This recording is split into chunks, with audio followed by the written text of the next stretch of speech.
Lorry കരയിൽ തന്നെ ഉണ്ട് എന്നാണ് രഞ്ജിത്ത് ഇപ്പോഴും ഉറപ്പിച്ച് പറയുന്നത്. പോലീസ് ഉദ്യോഗസ്ഥരുടെ ഭാഗത്തു നിന്ന് സഹകരണമില്ല. ഇപ്പോൾ ലോറി ഉടമ മനാഫ് പറഞ്ഞൊരു പ്രധാനപ്പെട്ട കാര്യം, ഒരു മൃതദേഹം അവിടെ നിന്ന് കണ്ടെത്തിയിട്ടുണ്ട് എന്ന് ലോറി ഉടമ മനാഫ് പറഞ്ഞിട്ടുണ്ട്. എന്താണ് സംഭവിച്ചുകൊണ്ടിരിക്കുന്നത് എന്നൊന്നും നമുക്ക് ആർക്കും ഒരു വ്യക്തതയില്ല. കാരണം ഒന്നും വിട്ടു പറയുന്നില്ല എന്നതാണ് ഏറ്റവും പ്രധാനപ്പെട്ട ഒരു യാഥാർത്ഥ്യം, വസ്തുത എന്ന് പറയുന്നത്. അതെങ്ങനെ പരിഹരിക്കാൻ കഴിയുമെന്ന ചോദ്യം നമ്മുടെ മുൻപിൽ ഇപ്പോഴും ബാക്കി നിൽക്കുകയാണ്. ഒരു കാര്യം ഓർക്കണം, നമ്മുടെ സർക്കാർ സംവിധാനങ്ങൾ അത്രയധികം സമ്മർദ്ദം ചെലുത്തിയിട്ട് പോലും, മുഖ്യമന്ത്രി അടക്കം നേരിട്ട് ഇടപെട്ട് സംസാരിച്ചിട്ട് പോലും ഇത്തരത്തിൽ നിരുത്തരവാദപരമായ ഒരു സമീപനമാണ് കർണാടക നമ്മളോട് തിരിച്ചു കാണിച്ചുകൊണ്ടിരിക്കുന്നത്. അവർക്ക് ഇതെങ്ങനെയും അവസാനിപ്പിച്ച് പോയാൽ മതി എന്നതാണ് ഇപ്പോൾ അവരുടെ മുൻപിലുള്ള ഒരു പ്രധാനപ്പെട്ട കാര്യമെന്ന് പറയുന്നത്. അവരൊരു ചടങ്ങ് തീർക്കുന്നത് പോലെ രാവിലെ ഒരു 8 മണിയാകുമ്പോൾ വരും, രാത്രി ഒരു 7 മണിയാകുമ്പോൾ ഈ തെരച്ചിലൊക്കെ അവസാനിപ്പിച്ച് തിരിച്ചു പോവുകയും ചെയ്യും. ആ മണ്ണിനടിയിൽ കിടക്കുന്നത് മനുഷ്യജീവനാണ് എന്ന ഒരു പരിഗണന പോലും, എന്നൊരു മിനിമം പരിഗണന പോലും നൽകാതെ ഒരു ഭരണകൂടം എങ്ങനെ മുന്നോട്ട് പോകുന്നു എന്നത് സത്യത്തിൽ നമ്മളെ അത്ഭുതപ്പെടുത്തുകയും നിരാശപ്പെടുത്തുകയും ചെയ്യുന്ന ഏറ്റവും പ്രധാനപ്പെട്ട കാര്യങ്ങളിൽ ഒന്ന് തന്നെയാണ്. സന്തോഷം ഒരിക്കൽ കൂടി ചേരുന്നു. സന്തോഷം, എന്താണ് സംഭവിച്ചുകൊണ്ടിരിക്കുന്നത്? ഇപ്പോൾ വളരെ വളരെ സങ്കടകരമായ കാര്യങ്ങളാണ് കേട്ടുകൊണ്ടിരിക്കുന്നത് ഇന്ന് വീണ്ടും നമ്മുടെ മുൻപിൽ. തീർച്ചയായും മനു, ഈ പറയുന്ന രീതിയിൽ ഈ കേരളത്തിൽ നിന്നുള്ള രക്ഷാപ്രവർത്തകർ ഉൾപ്പെടെ ഉന്നയിക്കുന്ന ഒരു വിഷയം ഇപ്പോഴും അവിടെ മണ്ണ് മാറ്റാനുണ്ട് എന്നുള്ള വിഷയമാണ്. കരഭാഗത്ത് മണ്ണ് മാറ്റാനുണ്ട്, അത് പൂർണ്ണമായിട്ടും മണ്ണ് മാറ്റി തീർന്നിട്ടില്ല എന്നുള്ളതാണ്. അതുകൊണ്ട് തന്നെ ഈ നദിയിലെ തിരച്ചിലിന് സമാന്തരമായി കരയിലെ തിരച്ചിലും നടത്തണം എന്നുള്ളത് തന്നെയാണ് രഞ്ജിത്ത് ഉൾപ്പെടെ ആവശ്യപ്പെടുന്നത്. അതായത് ഈ ഗംഗാവാലി നദിയുടെ ഒരു ഭാഗത്ത് ആണ് മണ്ണിടിഞ്ഞ് വീണ് അത് പുഴയിലേക്ക് പതിച്ചിട്ടുള്ളത്. അതുകൊണ്ട് ആ മണ്ണിടിഞ്ഞു വീണ ഭാഗത്തെ തിരച്ചിൽ ഇന്നലെ തന്നെ പൂർത്തിയാക്കി. ഇനി അവിടെ തിരച്ചിൽ നടത്തേണ്ടതില്ല എന്നുള്ളതാണ് കർണാടക സർക്കാരും അതോടൊപ്പം തന്നെ ഇവിടെ നിന്നും ഈ ദുരന്ത നിവാരണ അതോറിറ്റി ഉൾപ്പെടെ പറയുന്ന കാര്യം. പുഴയിൽ രാവിലെ മുതൽക്ക് തന്നെ തിരച്ചിൽ ആരംഭിക്കാനുള്ള പദ്ധതിയാണ്. അതിനായിട്ടുള്ള സംവിധാനങ്ങൾ എത്തിയിട്ടുണ്ട്. അല്പസമയത്തിനകം തന്നെ ആ തിരച്ചിൽ പുഴയിൽ ആരംഭിക്കുകയും ചെയ്യും. അതേസമയം തന്നെ ഈ കരയിലെ മണ്ണ് ഇനിയും മാറ്റാനുണ്ട് എന്നുള്ള ആവശ്യമാണ് കേരളത്തിൽ നിന്നുള്ളവർ ഉന്നയിക്കുന്നത്. എന്നാൽ പൂർണ്ണമായും ഈ പറയുന്ന ഈ സൈന്യം ഉൾപ്പെടെ ഇന്നലെ പറയുന്നത് അവിടെ മണ്ണെല്ലാം തന്നെ മാറ്റിക്കഴിഞ്ഞു, ഇനി ഒരു തരത്തിലും അവിടെ ലോറിയുടെ ഒരു സാന്നിധ്യവും ഇല്ല എന്നുള്ളതാണ് ഉറപ്പിച്ചു പറയുന്നത്. ഏതായാലും ഈ മറ്റൊരു കാര്യമുണ്ട്, ഇന്നലെ കാർവാർ MLA പറഞ്ഞ കാര്യം, ഇനി കുടുംബമോ അല്ലെങ്കിൽ ഇത്തരത്തിലുള്ള കേരളത്തിൽ നിന്നുള്ളവർ ആവശ്യപ്പെടുന്നുണ്ടെങ്കിൽ അത്തരത്തിൽ അവിടെ തിരച്ചിൽ നടത്തുന്നതിന് പ്രയാസമൊന്നുമില്ല, എങ്കിൽ അതും ഒരു അത്തരത്തിൽ തിരച്ചിൽ നടത്തിയതുകൊണ്ട് പ്രയോജനമില്ല എന്നുള്ളത് മാത്രമാണ്. അത്തരത്തിലുള്ള ആവശ്യമുണ്ടെങ്കിൽ തിരച്ചിൽ നടത്താൻ സന്നദ്ധമാണ് എന്നുള്ള കാര്യം അറിയിച്ചിരുന്നു. ഇന്നലെ വൈകുന്നേരം ഈ തിരച്ചിൽ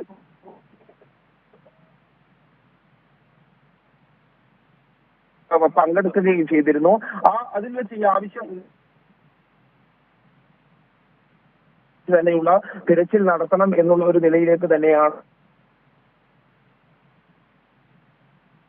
ചെറിയ രീതിയിലുള്ള കേൾക്കാമോ? ഒരു മൃതദേഹം കൂടി കണ്ടെത്തിയിരിക്കുന്നു. പക്ഷേ ഗംഗാവാലി പുഴയിൽ നിന്ന് ഒരു സ്ത്രീയുടെ മൃതദേഹമാണ് കണ്ടെത്തിയതെന്നാണ് ഇപ്പോൾ നമുക്ക് മനസ്സിലാക്കാൻ വേണ്ടി കഴിയുന്നത്. അതിലൊരു വ്യക്തത വന്നിട്ടുണ്ടോ? മനു, ഈ നദി ഒഴുകി ചേർന്ന് കടലിൽ ചേരുന്നതാണ് ഒരു സ്ത്രീയുടേതെന്ന് സംശയിക്കുന്ന മൃതദേഹത്തിന്റെ ചില ഭാഗമാണ് ലഭിച്ചിട്ടുള്ളത്. അത് ായിട്ടും തിരിച്ചറിയാൻ കഴിയുന്ന വിധത്തിലല്ല, അത് സ്ഥിരീകരിക്കുന്നതാണ്. പ്രത്യേകിച്ചും ഈ കടലിന്റെ ഭാഗം കൊണ്ട് തന്നെ ഇത് ഒരു സ്ഥിരീകരണം ഇതുവരെ ഉണ്ടായിട്ടില്ല. അവരുടെ ഈ അപകടം നടന്ന സ്ഥലത്ത്, അതായത് ഈ മണ്ണ് ഇടിഞ്ഞു വീണ് നടന്ന സ്ഥലത്ത് മണ്ണ് നേരെ പുഴയിലേക്ക് പതിക്കുന്നു. അതിന്റെ മറുഭാഗത്തുള്ള ഒരു സ്ത്രീയെ കാണാതാവുകയും ചെയ്തിരുന്നു. അതുകൊണ്ട് തന്നെ അവരാണ് അത് എന്നുള്ള ഒരു സംശയത്തിലാണ് ഉള്ളത്. പക്ഷെ അത് തിരിച്ചറിയാൻ കഴിയുന്ന തരത്തിലുള്ള ഇതുവരെയും അക്കാര്യം സ്ഥിരീകരിക്കപ്പെട്ടിട്ടുമില്ല. എങ്കിൽ കൂടിയും അതിന്റെ കാരണം ബന്ധുക്കൾ എത്തിയാൽ പോലും തിരിച്ചറിയാൻ കഴിയാത്ത നിലയിലാണ് ആ മൃതദേഹം ഉള്ളത് എന്നുള്ളതാണ്. അതുകൊണ്ട് മറ്റു പരിശോധനകളെല്ലാം തന്നെ ആവശ്യമായി വരും എന്നാണ് ഇവിടെയുള്ള പോലീസ് ഇപ്പോൾ വ്യക്തമാക്കിയിട്ടുള്ള കാര്യം. അതുമായി ബന്ധപ്പെട്ട പരിശോധനകൾ ഒരു ഭാഗത്ത് നടക്കുകയും ചെയ്യുന്നുണ്ട്. ഈ രഞ്ജിത്തിനോടൊപ്പം തന്നെ കാണാതായത് 3 പേരാണ്. അവർക്ക് വേണ്ടിയുള്ള പുഴച്ചിൽ, അവർക്ക് വേണ്ടി ഈ പുഴയിൽ മധ്യഭാഗത്തും അതോടൊപ്പം തന്നെ കടലിനോട് ചേരുന്ന ഭാഗത്തും നേവി തിരച്ചിൽ നടത്തിക്കൊണ്ടിരിക്കുന്നുണ്ട്. ഇന്നലെ വൈകുന്നേരത്തോടു കൂടിയാണ് ഈ ഒരു മൃതദേഹം കിട്ടിയത്. പക്ഷെ അത് ആ ഘട്ടത്തിൽ സ്ഥിരീകരിക്കാൻ കഴിഞ്ഞിട്ടില്ല. മറ്റ് പരിശോധനകൾക്ക് ശേഷം മാത്രമേ അത് സ്ഥിരീകരിക്കാൻ കഴിയുകയുള്ളൂ. ആ ഭാഗത്ത് ഇപ്പോഴും നേവിയുടെ ഒരു വിഭാഗം ഈ കടലിനോട് ചേർന്ന ഭാഗത്തും പുഴയിലുമെല്ലാം തന്നെ തിരച്ചിൽ നടത്തുന്ന സാഹചര്യമുണ്ട്. അതുകൂടാതെയാണ് ഗംഗാവാലി നദിയിൽ അപകടം നടന്ന ഭാഗത്ത് ഉള്ള തിരച്ചിൽ ആരംഭിക്കാനായി ഇപ്പോൾ നേവി പോകുന്നത്. ഇന്ന് കൂടുതൽ നേവി ഉദ്യോഗസ്ഥർ കൂടുതൽ സംവിധാനങ്ങൾ ഉപയോഗിച്ച് ആ ഭാഗത്ത് തിരച്ചിൽ നടത്തും എന്നുള്ളതാണ് വ്യക്തമാക്കിയിട്ടുള്ളത്. മനു, പക്ഷേ ഇന്നലെയും നമ്മൾ ഈ പ്രതീക്ഷയോടെ സൈന്യം വന്ന സമയത്ത് ഏറെ പ്രതീക്ഷയോടെ നിന്നതാണ്. കൂടുതൽ ആധുനിക ഉപകരണങ്ങൾ കൊണ്ടുവരുന്നു, കൂടുതൽ സൈന്യം എത്തുന്നു എന്നൊക്കെ പറഞ്ഞ് നമ്മൾ നിന്നു. പക്ഷേ വൈകുന്നേരം നമ്മൾ കണ്ടത് എന്താണ്? അവർ പതിവ് പോലെ ഒരു ചടങ്ങ്, ഒരുപക്ഷെ പട്ടാളത്തിൻ്റെ ഭാഗത്തുനിന്ന് ഒരിക്കലും നമ്മൾ പ്രതീക്ഷിക്കാത്ത രീതിയിലുള്ള നടപടികളാണ് ഉണ്ടായത്. കൃത്യമായ ആധുനിക ഉപകരണങ്ങൾ ഒന്നും ഉണ്ടായിരുന്നില്ല എന്ന് അർജുൻ്റെ അമ്മയടക്കം പരാതി പറയുന്ന, സങ്കടം പറയുന്നത് നമ്മൾ കണ്ടതാണ്. ഇന്നും ഇവർ ഈ വാഗ്ദാനങ്ങൾ പറയുന്നതല്ലാതെ ഇതൊക്കെ പ്രവൃത്തിയിൽ കൊണ്ടുവരാനുള്ള സാധ്യതയുണ്ടോ?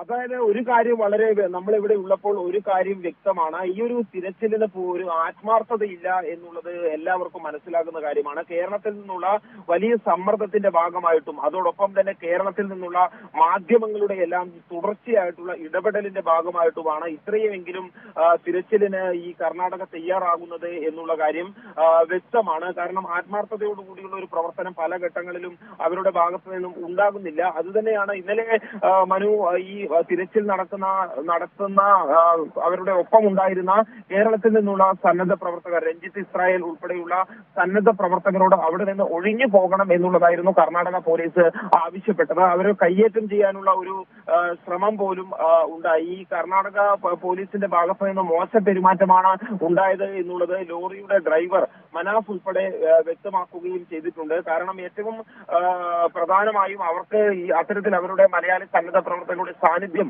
അവർ താല്പര്യപ്പെടുന്നില്ല എന്നുള്ളത് തന്നെയാണ്. ഈ മലയാളി സന്നദ്ധ പ്രവർത്തകർ തീർച്ചയായും ഈ കരഭാഗത്തുള്ള മണ്ണ് കൂടുതൽ മാറ്റണം എന്നുള്ള ആവശ്യം തുടർച്ചയായി ഉന്നയിക്കുന്നതും അവർക്ക് അതുമായി അത് അംഗീകരിക്കാൻ അവർ തയ്യാറാകുകയും ചെയ്യുന്നില്ല. അതുകൊണ്ട് തന്നെയാണ് അവരോട് ഒഴിഞ്ഞു പോകണം എന്ന് ആവശ്യപ്പെട്ടത്. പിന്നീട് ശക്തമായ മാധ്യമങ്ങളിലെല്ലാം തന്നെ ഇടപെടലുണ്ടായി. ഈ കാർബാറെല്ലാം സംഘത്തിന്റെ ഭാഗമായാണ് 25 സന്നദ്ധ പ്രവർത്തകരെ അവിടെ തുടരാൻ ഇന്നലെ പോലീസ് അനുവദിച്ചത്. മറ്റൊരു പ്രധാനപ്പെട്ട കാര്യം, ഈ തിരച്ചിലിന് ഇന്നലെ സൈന്യം എത്തിയത് വളരെ പ്രതീക്ഷയോടുകൂടിയാണ് എല്ലാവരും കണ്ടത്. സൈന്യത്തിന്റെ തിരച്ചിലിൽ ശുഭസൂചനകൾ ഉണ്ടാകും എന്നുള്ള പ്രതീക്ഷ ഉണ്ടായിരുന്നു. എന്നാൽ ഇന്നലെ ഒരു റഡാറും മെറ്റൽ ഡിറ്റക്ടറും എത്തി പരിശോധന നടത്തി. ഈ മെറ്റൽ ഡിറ്റക്ടറിൽ, ഡീപ് ചാർജ് മെറ്റൽ ഡിറ്റക്ടറിൽ ചില ലോഹങ്ങളുടെ സാന്നിധ്യം കണ്ടെത്തുകയും ചെയ്തു.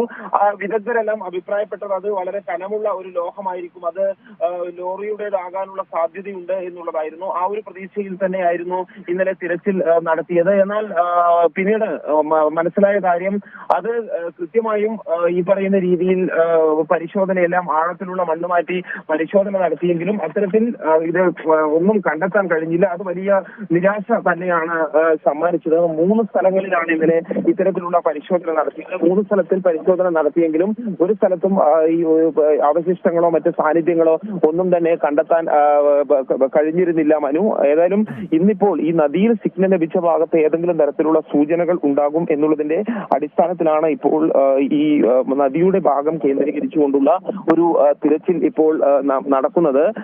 ഏതായാലും ഈ പൂർണ്ണമായും ഈ പറയുന്ന കേരളത്തിൽ നിന്നുള്ള സന്നദ്ധ പ്രവർത്തകരോ അല്ലെങ്കിൽ ഈ ലോറി ഉടമ ഉൾപ്പെടെയുള്ളവരോ ഈ ഒരു നടപടികളിൽ പൂർണ്ണമായും സംതൃപ്തരല്ല. അത്തരത്തിൽ ഈ കര കേന്ദ്രീകരിച്ചുകൊണ്ട് തന്നെ മണ്ണെടുക്കുന്ന നടപടി കൂടുതൽ തുടരണം എന്നുള്ളത് തന്നെയാണ് ഇവരുടെ ആവശ്യം.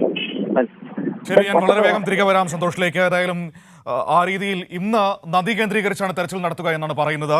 ഇന്ന് അവർ നമുക്ക് നൽകിയിരിക്കുന്ന വാഗ്ദാനങ്ങൾ നേവിയുടെ കൂടുതൽ ഉപകരണങ്ങളടക്കം എത്തിച്ചുകൊണ്ട് തെരച്ചിൽ നടത്തുമെന്നാണ്.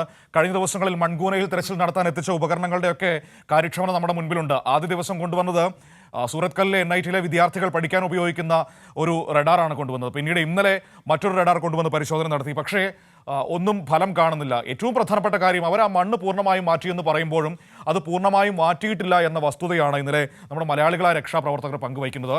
ഇതൊക്കെ പുറം ലോകത്തോട് വിളിച്ചു പറയുകയും കാണിക്കുകയും ചെയ്യുന്നതുകൊണ്ട് മാധ്യമങ്ങളെ അടക്കം അങ്ങോട്ടേക്ക് അടുപ്പിക്കുന്നില്ല, മലയാളി രക്ഷാപ്രവർത്തകരെ അടുപ്പിക്കുന്നില്ല. ഇവിടെ നമ്മുടെ പ്രേക്ഷകരും ഒരുപാട് സങ്കടത്തോടെ കാര്യങ്ങൾ എഴുതുന്നുണ്ട്. കർണാടക സർക്കാരിന് ഒരു ഡ്രൈവർ മാത്രമാണ് അർജുനെങ്കിൽ മലയാളികൾക്ക് അതൊരു കുടുംബാംഗമാണ് എന്നാണ് അസ്ലം പറയുന്നത്. ഈ അർജുൻ്റെ ലോറിയിൽ കരയിലില്ല എന്ന് കർണാടക തറപ്പിച്ച് പറയുന്നതിൽ എന്തോ വശപ്പിശകുണ്ട് എന്ന് സുരേഷ് പറയുന്നൊരു കാര്യം. അർജുനെ മോനെ മാപ്പ എന്നാണ് ഹരി എഴുതുന്ന മറ്റൊരു കാര്യം. വിനോദ് കുട്ടപ്പൻ പറയുന്നു കർണാടക സർക്കാർ ഞാറ് നടാനാണ് അവരെ അയച്ചിരിക്കുന്നത്, അല്ലാതെ എന്ന് ദേഷ്യം കൊള്ളുകയാണ് അദ്ദേഹം. കരയിൽ അന്വേഷണം നിർത്തി ഇന്ന് നദിയിൽ അന്വേഷണം നടത്തി അവർ അവസാനിപ്പിക്കും. നാവികസേനയും കരസേനയും അന്വേഷണം അവസാനിപ്പിച്ച് സ്ഥലം വിടും. നമ്മളിനി എങ്ങനെ അർജുനെ കണ്ടെത്തുമെന്നാണ് ദിലീപ് പറയുന്നത്. ഇതുകൊണ്ടൊക്കെയാണ് മലയാളി രക്ഷാപ്രവർത്തകരെ അങ്ങോട്ടേക്ക് കടത്തിവിടാത്തത് എന്ന് കുഞ്ഞഹമ്മദ് എഴുതുന്ന ഒരു കാര്യം കൂടിയുണ്ട്. അത്തരത്തിൽ ഏറെ സങ്കടത്തോടെ നമുക്ക് മുന്നോട്ട് പോകാൻ മാത്രമാണ് കഴിയുന്നത്. നമ്മുടെ എല്ലാ പ്രതീക്ഷകളും അറ്റുപോകുന്ന ഒരു സാഹചര്യം കൂടിയാണ് അവിടെ നിന്ന് കാണാൻ കഴിയുന്നത്.